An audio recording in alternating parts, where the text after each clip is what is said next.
Hello students, welcome to Sri Jayendra's Ring Zone classes. I'm your friend and mentor for coming classes with respect to physics. This is lecture number 1 of a unit electromagnetic waves. This is introductory session of an electromagnetic waves. So let's begin with today's class. Basically when we say a waves, we can classify the waves into three categories. They are the mechanical waves, they are the electromagnetic waves, and they are the matter waves. When I say mechanical waves, they are the sound waves, they are the oceanic waves, they are the waves on the strings. Basically, this all are the waves which require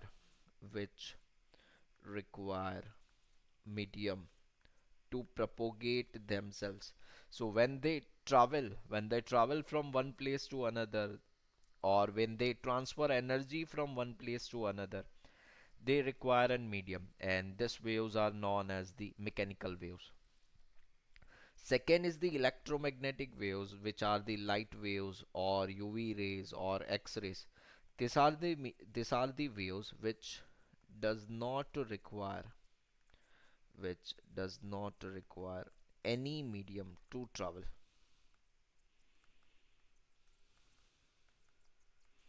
So these are the waves which does not require any medium to travel. And last but not the least, it's a matter waves. They are the electron waves. As you can see this, that by pressing this fingers, energy has been transferred from this layer to this layer, but particles are remain at that place only. So waves will carry energy from one place to another, as well as it carries a momentum from one place to another. Please do keep this in mind, because we know about the energy, that it will transfer an energy from one place to another. Yes, we know this, but we don't know about the momentum in most of those times. So please do understand that waves are the one. Any waves are there. Is there, if it would be a mechanical waves or electromagnetic waves or matter waves, any waves are there, they all carry energy as well as momentum from one place to another. Now let's understand the electromagnetic theory. It's a theoretical understanding of this.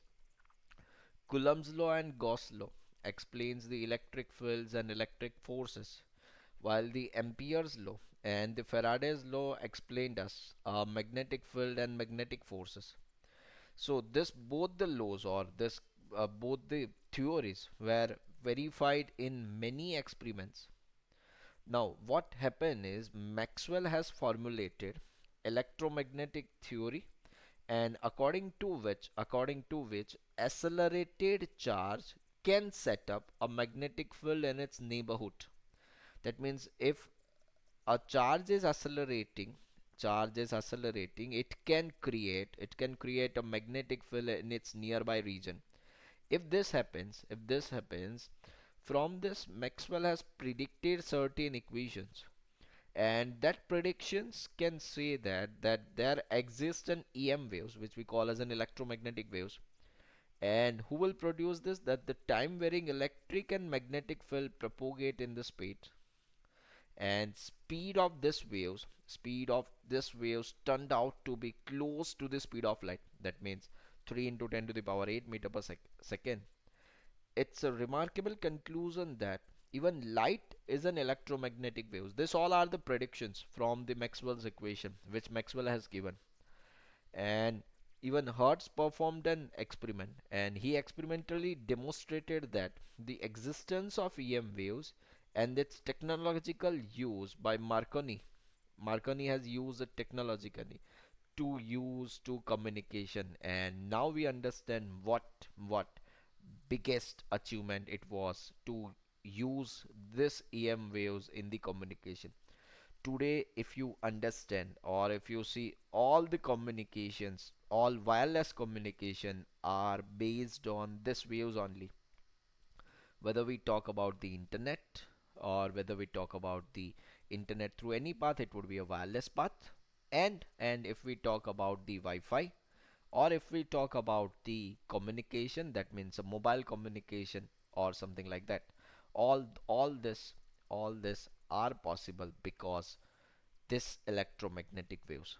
So how we have discovered EM waves? Let's look at this discovery of EM waves. We understand that from the Maxwell's that a time varying magnetic field can give rise to an electric field. So that means a magnetic field can produce an electric field. And Maxwell proposed a modification to Ampere's law. Basically, Ampere has given a certain relation, and you have studied it in the moving charge and magnetism. So he said that according to the Ampere, it's a line integral of B dot dl is equals to mu naught times of I enclosed. We have learned this in the moving charge and magnetism. He has given a certain modification to this law, and it says that a time varying electric field can produce a magnetic field. And this gives a new way to create a magnetic field, that you just change the electric field. You just change the electric field with respect to time, and this can help you to create a magnetic field. He also gives the equation of electromagnetism asymmetrically. I hope this is clear. So let's look at the symmetry of electric field and magnetic field. Let's start it from here. Let's suppose we are having the time varying magnetic flux.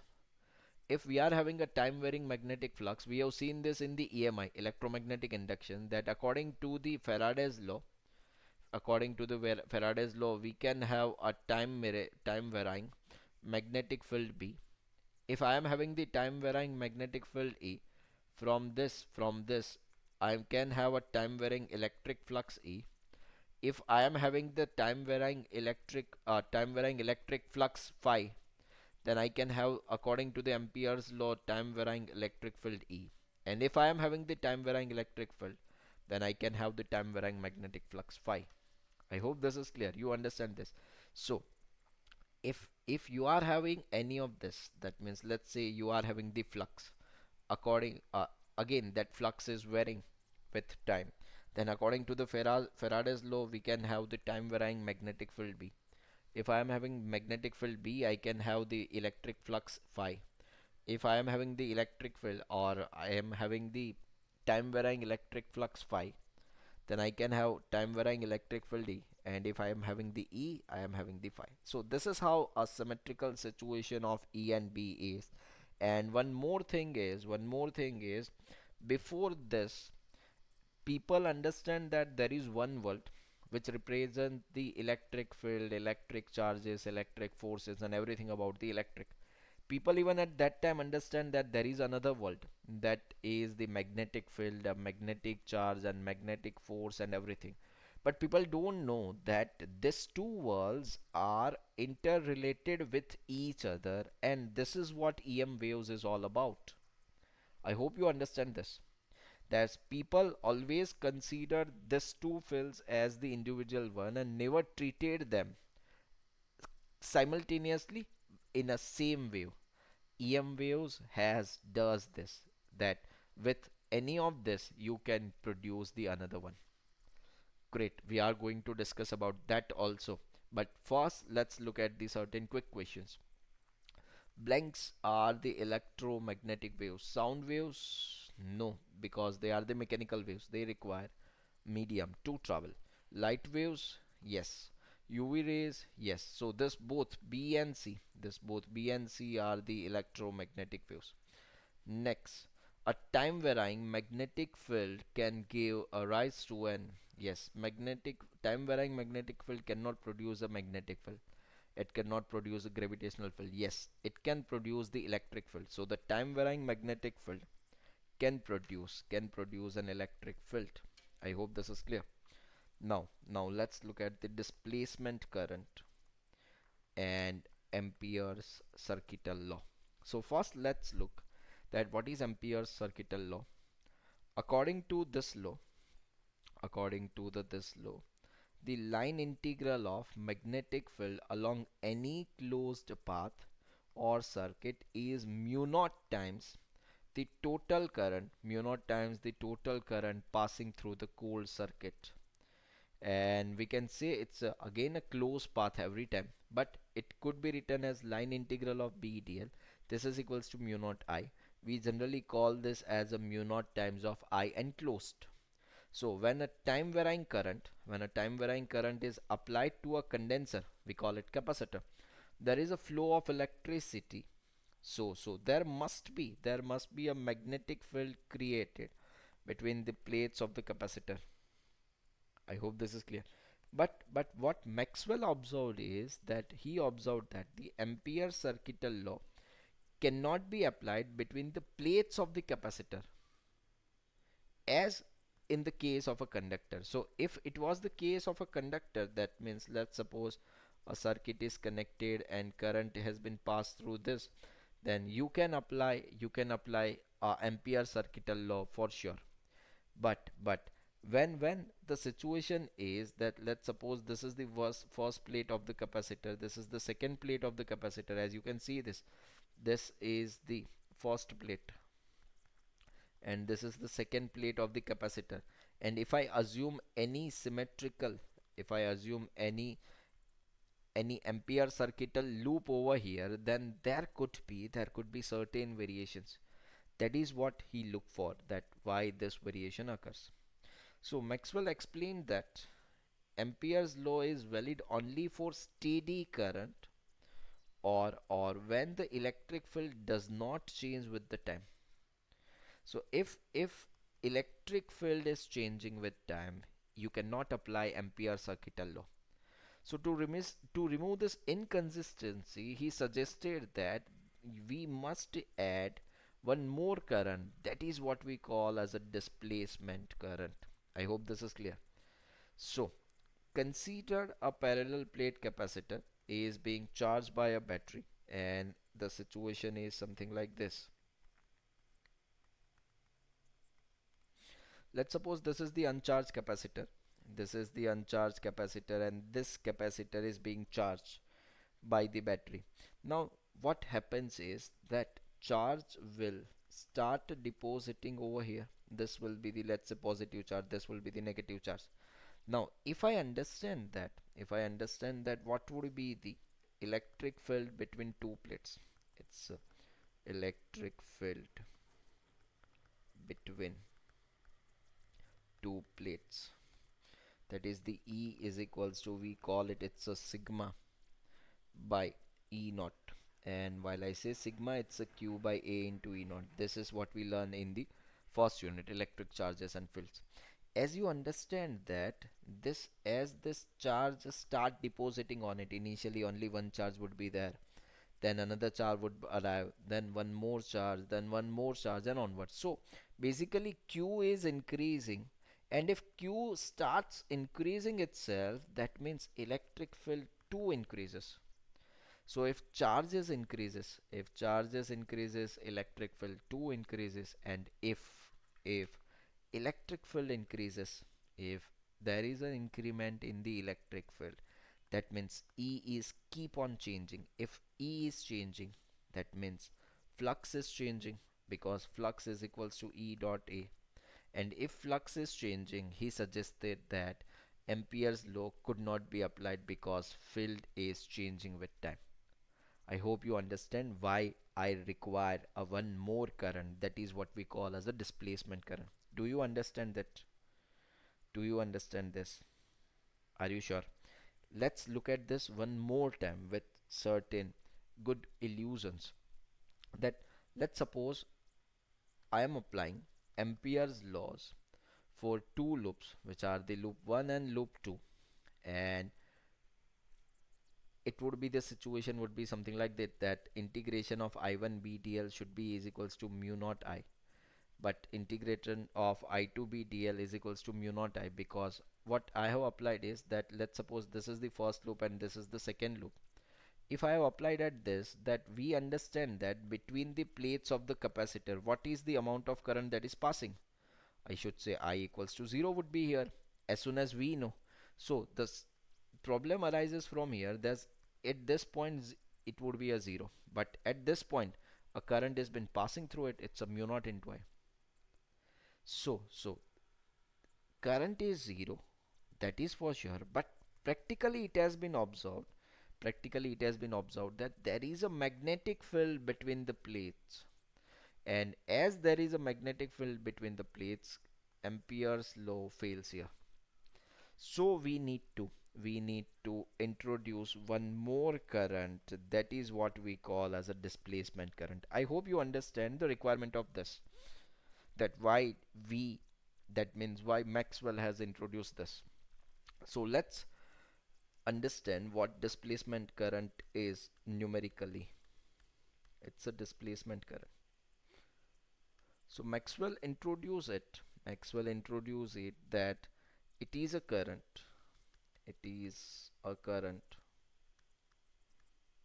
which which produces due to change of electric flux with respect to time. So displacement current will do exist if electric flux is changing with respect to time. If there is no change in flux, there will be no displacement current. From this, mathematically, that could be written as ID is equals to epsilon naught times d by dt of change in electric flux. It's a phi e. I hope this is clear. Is it clear? Is it clear? This is the displacement current. I hope this is clear. Yes, and as we have already observed between the plates of the capacitor that there is a change in the plate. There is a change in the flux over here, that is a positive charge will keep on depositing, positive charge over here, negative charge over here. So so let's calculate first that how this displacement current has been derived. Let's suppose at any instant I can say that phi is equals to E dot A, while E would be equals to, it's a sigma by epsilon naught, which is equals to Q by A epsilon naught. I hope this is clear. So if electric field is equals to Q by A epsilon naught, I could have this I is equals to dq by dt. It's an I that is equals to dq by dt, and if it is dq by dt, then I can have this as an, that let's suppose, sorry, let's suppose it's a phi that is equals to E dot A. If I differentiate this with respect to time, this is d by dt of electric field into area vector. This at this time area vector is the constant and only the electric field which keeps on changing. So this is d by dt of E, while E could be written as Q by A epsilon naught. Yes, so this is A has been gone, and this is equals to d phi by dt. This is equals to d by dt of Q multiplied by 1 by epsilon naught. So d by dt of Q, it's a current which we call as an ID, divide by epsilon naught, this is equals to d phi by dt. And from this I can have this, it's an ID is equals to epsilon naught into d phi by dt. So this is the displacement current. I hope this is clear. Is it clear? Is it clear? Are you sure? Do you have any doubts up till now? Is there anything? Is there anything? Great. Now, one more thing, and very, very important aspect is that let's assume that this is now the plates of the capacitor, and this is capacitor, it is being charged. So from this, that means when I say from between the plates of the capacitor a current has been passed, that is what we call as an ID. But there is one more current is passed through this, that we understand this every time. Displacement current we learn today only, but this current is what we call as an IC. It's a conduction current. And please do understand that displacement current and conduction current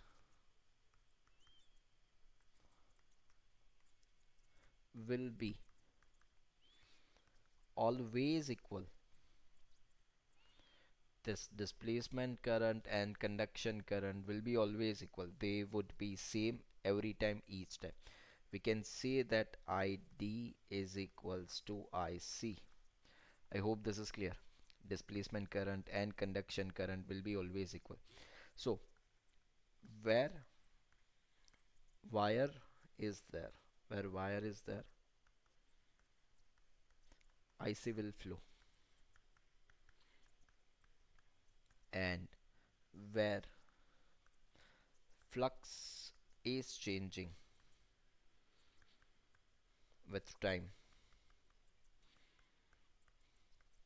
ID will flow. I hope you understood this. That when uh, there is a location or there is a region where flux is keep on changing, flux is changing, that means ID is flowing through that. And if wire is there, then conduction current will flow through this. This is the situation. I hope this is clear. Is it clear? Is it? Great. Now let's derive some other forms of the displacement current. This is ID is equals to epsilon naught into d phi E by dt. So this could be written as d by dt of this phi is equals to E dot A. I hope this is clear. Is it clear? Yes? Yes, no? Great. Now this dE by dt, this dE by dt, what do we call it? That this is epsilon naught is given, and this is equals to dE by dt into A. This is IT. Now we understand parallel plate capacitor, what we call as a PPC. Yes, it's a C is equals to epsilon naught A by D. So from this I can have this. It's a epsilon naught A is equals to C into T. So if I replace this epsilon naught into A, I could have this. It's a C into D into dE by dt, and electric field multiplied by distance. What does it? Yes, absolutely correct. It is the voltage. So ID is equals to C multiplied by dV by dt. I hope this is clear. It's a C into dV by dt because V is equals to E multiplied by T. This is one of the relation. ID is equals to C dV by dt for parallel plate capacitor. Please note this. Please have a note of this. Have you did it? Have you? Are you sure? Great. One more relation could be it's an ID which is equals to epsilon naught into d phi E by dt. Let's suppose the situation is this is epsilon naught into bracket d by dt into E into A. Let's suppose it is the situation where electric field is fixed but area vector is keep on changing, then it could be written like this. This is ID is equals to epsilon naught E multiplied by dA by dt. Even this is possible because your requirement is not to change E. Your requirement is to change flux, and flux, or I should say electric flux, can be changed by both the parameters. It could be changed by E or it could be changed by A. That doesn't make any difference to us. I hope this is clear. Is it clear? So have you written it? Have you written it? Are you clear with this? So are you ready with the questions? Are you? Great. So let's work for the questions. Let's say the question says that a parallel plate capacitor, a parallel plate capacitor is having two plates of radius zero point 0.1 meter, and they are separated by distance of 0.5 mm if electric field electric field between the capacitor plates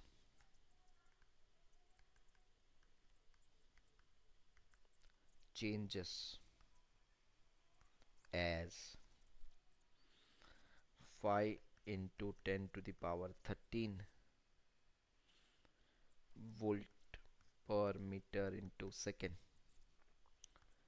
Find displacement current.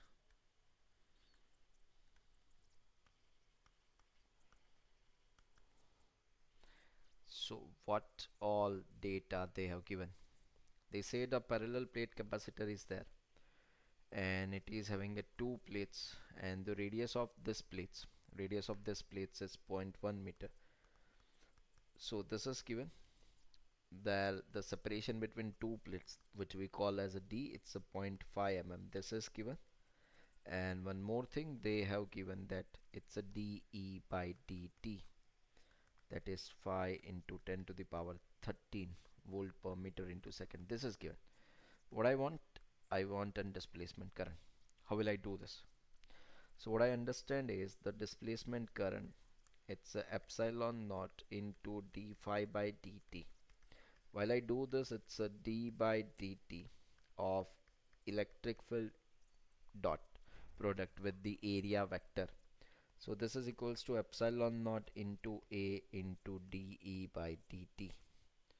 Now I am having the everything, that epsilon naught is given, which is equals to 8.85 into 10 to the power minus of 12 multiplied by a parallel plate consists of two plates, that means, and radius is given, it's a pi into r square multiplied by dE by dt.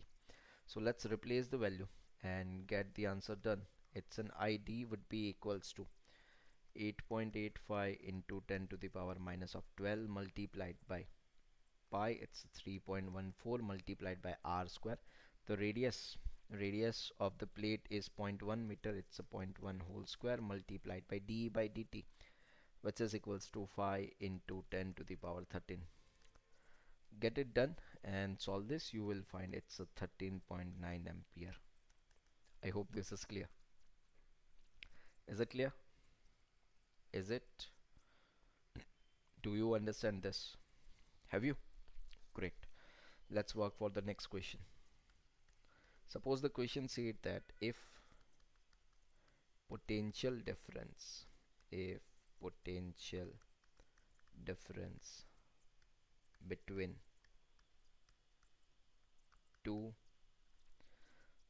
plates of the capacitor between two plates of capacitor changes with rate of dV by dt, that is equals to 10 to the power 6 volt per second, and capacitance of capacitor is 1 microfarad. Find displacement current. Find displacement current between two plates of capacitor.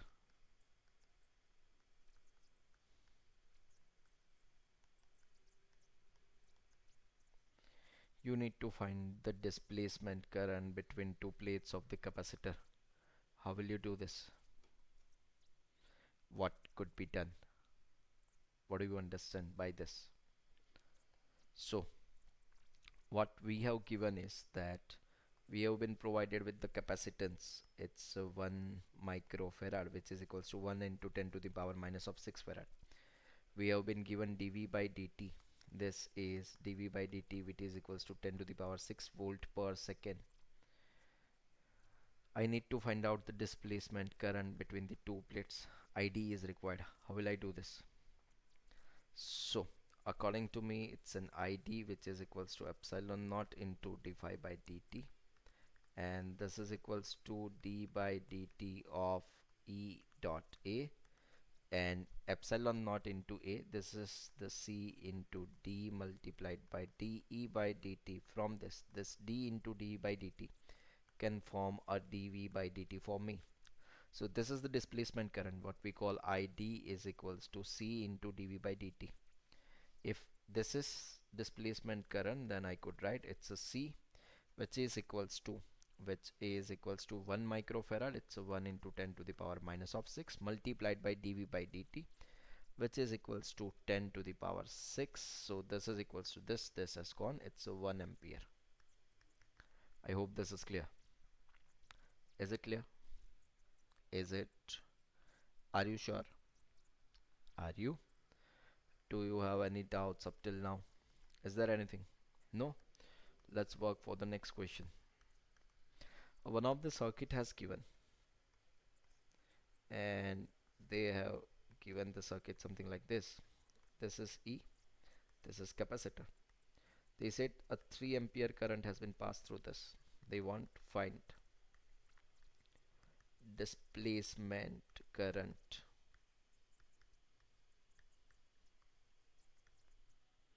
of the given circuit. You want displacement current of the circuit. As I understand that displacement current and conduction current would be the equal. ID would be equals to IC. So whatever the ID will be, it will be IC. As I can see, IC is a 3 ampere. So IC is equals to 3 ampere. That's it. So always remember this, displacement current and conduction current are always equal. Displacement current and conduction current will be always equal. I hope this is clear. Is it clear? Is it clear? Are you sure? Now let's define one more term. It's a displacement current density. So we have defined the current density in the unit current electricity, unit number 3, and that would be equals to J is equals to ID by A. From this, if this is displacement current, it's an epsilon naught into d phi by dt, then it would be divided by A. So this is ID by A, which is equals to ID is equals to epsilon naught. This was ID, and that I have been divided with A. I hope this is clear. So if AC is applied, if AC is applied to the plates of a condenser, a variable magnetic field with the same frequency is produced, that we understand. And this could be even written as JD is equals to ID by A. While I write epsilon naught, this is equals to epsilon naught into d by dt of, let's say, electric field keeps on changing, but area vector is the same. So this could be written as epsilon naught A by A into dE by dt. If this is dE by dt, this 2 could gone, and this is epsilon naught into dE by dt. I hope this is clear. This is the displacement current density. I hope this is clear. Can we have one question based on this? If electric field between plates of a capacitor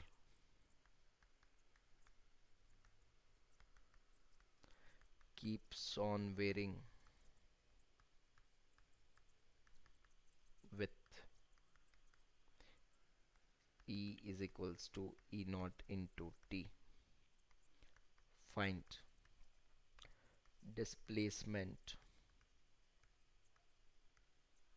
current density. So we know that J is equals to I by A.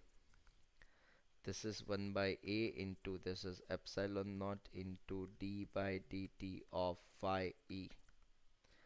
This is equals to 1 by A multiplied by epsilon naught into A into dE by dt. This has gone. So this is equals to, this is equals to epsilon naught times dE by dt. As this E is equals to E naught by T, this is epsilon naught times multiplied by d by dt of E naught into T. This is epsilon naught times of E naught. This is the density, ampere per meter square. I hope this is clear. Is it clear? Is it? Are you sure? Do you have any doubts up till now? Do you? Do you have any doubts? Let's look at certain quick questions. The question says that the line integral of magnetic field along any closed path or circuit is mu naught times the total current passing through the closed circuit. Basically, they are saying it's a line integral of B dot dl is equals to mu naught times of I enclosed. Yes, this is the statement of the Ampere's circuital law. This would be the correct answer. Next, the failure of Ampere's law is because of blanks in between the plates. Yes, because magnetic field can be seen between the plates of a capacitor when it is keep on charging, and when it is keep on charging it will create a variable electric field, and so that variable electric flux. I hope this is clear. Is it clear? Do you have any doubts? Is there anything? No? So now let's discuss the modified Ampere's circuital law. Let's discuss. It's a modified Ampere circuital law, or even it has been said as an Ampere and Maxwell's circuital law. So now we understand that there is an IC and there is an ID, and the conduction current IC do exist in the connecting wires, and displacement current ID exists in the gap between the plates. So conduction current is due to the time varying magnetic field, and displacement current is due to time varying electric field.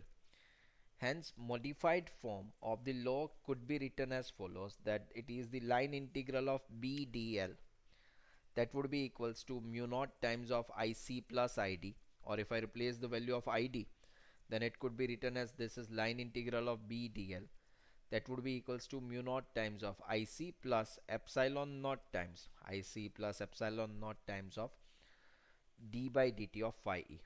Here conduction current IC is the current due to the flow of the charges in a conductor, and the displacement current ID is equals to epsilon naught into d phi by dt is the current due to the changing of electric field between the plates of the capacitor, and that we understand now that displacement current ID and the conduction current IC will be equals to the same. So IC and ID in a circuit may not be continuous, but their sum is always continuous.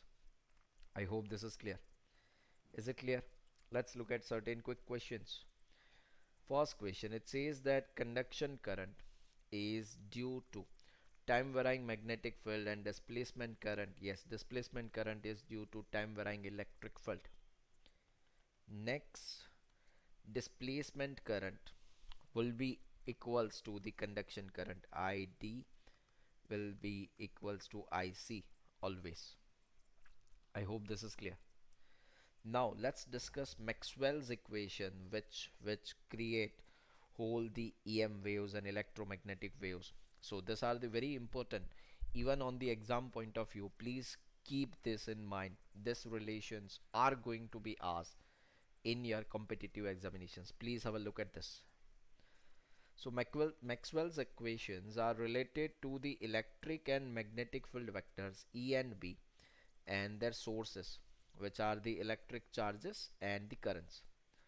In the absence of any dielectric or magnetic material, the four Maxwell's equations are a first relation. It is that surface integral of E dot ds is equals to q by epsilon naught.